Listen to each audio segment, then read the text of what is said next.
trending ulit yung pangalan ni Lenny, no? Si dating VP Sara Lenny Robredo. May balita ba kay sir kung ano ba, may plano ba sa 2025 or kasi nilulutang na maging DepEd Secretary siya, siyempre medyo malabo.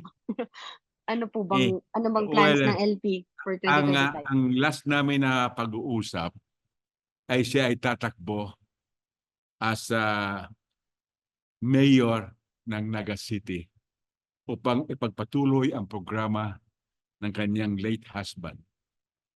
At siya naman ay sasama sa national campaign para sa senatorial slate ng Liberal Party at ang mga kaalyansa ng Liberal Party.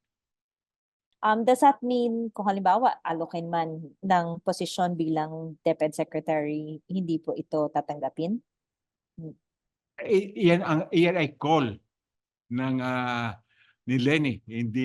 Wala kaming control diyan at hindi namin na ini-expect na siya ay aalokin ng Pangulo.